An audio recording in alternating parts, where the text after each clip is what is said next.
5 years on from its rule-breaking P1 Hypercar, McLaren has unveiled a second member of its range-topping Ultimate Series, an ultimate road-legal track car, and given it the name of the Grand Prix team's greatest champion, McLaren Senna.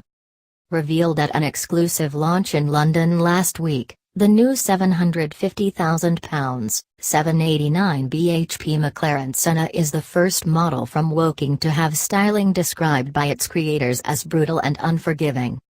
The car's unique looks result largely from the extreme active aerodynamics that sprout from its basic teardrop shape, a huge rear wing and front splitter, both with active elements, plus straight flanks, exotically shaped wheel arches, air-gulping scoops and inlets, and more subtle air dams and strakes. The result is a car with the unprecedentedly low dry weight of 1,198 kilograms, undercutting the already light 720S by 220 kilograms. Throw in a 9% power hike for the 4.0-liter engine and the Senna has an eye-watering power-to-weight ratio of 660 bhp per ton. It is not surprising that the factory claims it'll turn in the quickest lap times of any production McLaren yet. McLaren won't be declaring the Senna's official performance figures until January, but it is already clear that the car will have P1-level straight-line performance, with probable 0 to 60 miles per hour acceleration in 2.5 seconds and a top speed well beyond 200 miles per hour. Palmer is at pains to point out that, despite the spectacular performance, the Senna is not a direct P1 successor. Unlike other McLarens, which claim a breadth of capability, the Senna focuses squarely on lap times, offering the purest connection yet between driver and car of any road-legal McLaren. Besides, whereas the P1 was a hybrid, as half of McLaren's production cars will be by 2022, the Senna is a solely fossil-fueled car whose lack of electrification is one reason for its amazingly low weight. Day-to-day practicality also goes onto the back burner in the Senna. A 720S has decent luggage space and cabin storage, for instance, but this track day special has deliberately very little. A new rollover structure behind the driver leaves room, according to Palmer, for only 2 helmets, 2 driving suits and possibly a packet of sandwiches. The use of the Senna name is underpinned by the continuing presence at Woking of Bruno Senna, Ayrton's nephew and a former Formula One racer in his own right, as a McLaren automotive driver and ambassador. This is the first project that really connects with Ayrton's racing spirit and performance, said Senna. The McLaren Senna honors my uncle because it is so utterly dedicated to allowing its drivers to be the best they can possibly be.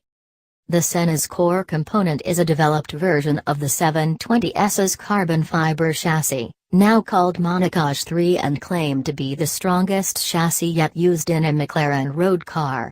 It still has an aluminium front subframe to carry the car's front suspension and deformable crash structure, but the rear bulkhead is now formed mostly in carbon fiber, a measure that saves an impressive 18 kilograms.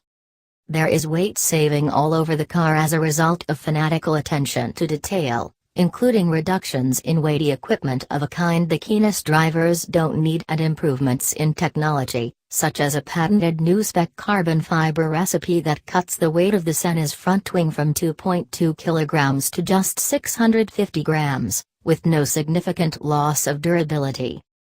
The engine sits in the new, lowered position of the 720S, but a redesign of its plenum chamber allows a lowering of the rear deck by another 18 mm and saves more weight. There are no switches on the Senna's doors, which are similar in size to a 720S's but have only half-sized lowering glass panes, which both reduce complication and allude usefully to the McLaren F1. In their lightest form, the doors weigh just 8.8 kilograms, less than half those of a 720S.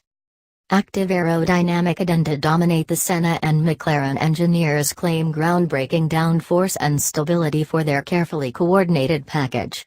There's a very prominent pile-mounted rear wing that adjusts around 20 deg, according to driving mode, providing high-speed downforce, braking drag and a DRS mode for when the car is going fast in a straight line. Smaller but extremely efficient blades in the front air scoops, just above the front splitter, move automatically to balance aero downforce, front to rear, including when the car is cornering. On the rear deck, prominent gurney flaps ahead of a line of louvers create a low-pressure area that draws hot air from the radiators and engine bay. An exotic-looking 4-outlet/cut exhaust is carefully positioned on the car's sloping rear deck, below the rear wing but above the diffuser to cause minimum interference.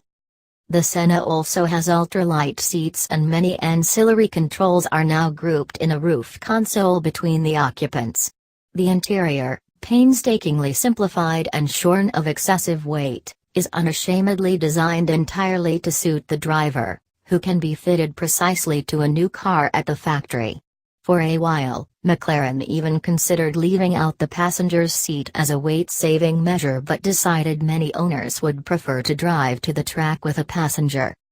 The suspension is a developed version of the P1's all-independent, double-wishbone layout, with specially tuned dampers that are hydraulically interconnected, both front to rear and side to side, plus another hydraulic system that functions as an anti-roll bar. The entire setup is governed by an electronic gizmo called Race Active Chassis Control 2, RCC2, that incorporates an automatic stiffness control called K-damper. The whole lot will adapt automatically to road conditions but can also be configured manually, along with engine and gearbox behavior, from an active dynamics panel on the center console that offers comfort, sport and track modes. A race mode can be selected via the overhead panel. This hardest-edged road McLaren yet will make its public debut at the Geneva Motor Show in March and enter production next summer. The first cars from the hand-built batch of 500 will reach their owners before the end of 2018. If you don't have a confirmed order, says McLaren, you're already too late. The last car in the production run was auctioned at an event for customers, where the car was revealed in the metal. It sold for £2 million with the money raised donated to the Senna Foundation. This last car will reach its owner within a year.